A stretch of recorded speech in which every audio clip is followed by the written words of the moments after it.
I'm Deanna Raybourn, and I write the Lady Julia Gray series, which is a Victorian mystery series with an aristocratic sleuth. Julia is what I like to call my autobiographical heroine. She is me in a lot of ways that I think that really matter. The trappings are not the same. I don't have a title. I'm not Victorian. I'm not an aristocrat. But we like to view the world the same way. She is very, very curious. I think that's her besetting sin, and it probably is mine too. She is a woman who I think has spent a lot of her life trying to conform because she comes from a very large, very aristocratic, very eccentric family. And Julia just kind of likes to fly under the radar and not be too noticed. That all changed for her when her first husband died, and she was sort of thrust into a position of having to choose, is she going to continue to lead this sort of quiet, nondescript half-life, or is she going to be the person she was always born to be? And that's when she starts following her instincts and growing into, I think, a really interesting person who's a lot of fun to be around and who I'd want to sit down and have a cup of tea with if we ever managed to cross paths. I am a Texan through and through. I'm a sixth-generation native Texan, as a matter of fact, which is a big deal if you're from Texas. My father, though, is a first-generation American. My grandmother's English. I grew up reading loads of English fiction. I still do, as a matter of fact. I watch English movies, I watch English television shows, and when you get that immersed in somebody else's syntax and somebody else's vocabulary, you tend to pick it up pretty well. It's kind of like having an ear for music, which I don't. So it's nice that I have this instead that I can do. I think the scariest villain and the most interesting villain is the one that you didn't realize you were so close to. And I think if it's someone that you haven't suspected, someone who maybe could have done you harm in a vulnerable moment when you weren't paying attention, I think that's absolutely terrifying. And I love to play with that idea in my books. I like to take the unexpected person and show them at their worst.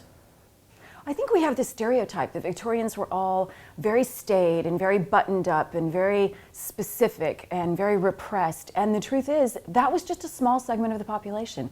The people who were from the lower orders, the people who really had to work hard for a living, if you look at the statistics, the vast majority of those young women were actually pregnant by the time they got married. So there was some extramarital going on.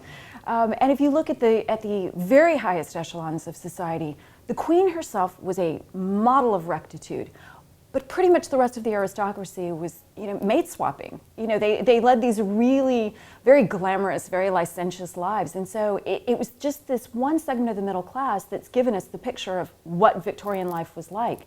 And I found it really interesting to go digging around in diaries and letters and memoirs and finding out what they were really doing. A lot of the things that we tend to think of as being 20th century ideas had their roots in the Victorian age. The rights of women, the rights of children, looking after animals, all of those things were Victorian movements. But even things that came about during the hippie days of the 1960s, free love, vegetarianism, those all had their roots in Victoriana too.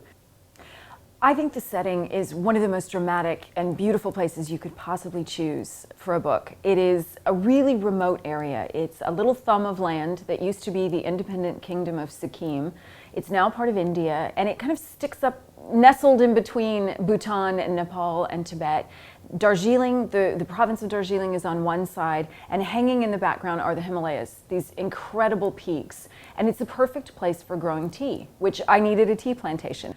I was really fascinated by how different this area is from anything that my characters would have encountered before. Nicholas is a world traveler, but this is entirely new for Julia. Even after having spent 8 months touring the Mediterranean with her husband, this is an area where the ethnicity is not just one particular group. There are 7, 8, maybe 9 different ethnic groups in this area. There are 4 different religions that I deal with in my book. There are Hindus and Buddhists and Catholics and Anglicans, and they all kind of come together and everybody lives peacefully, and there are traditions and rituals that are borrowed from everybody's different pasts, and it really makes for a very interesting sort of tiny little melting pot up in the Himalayas.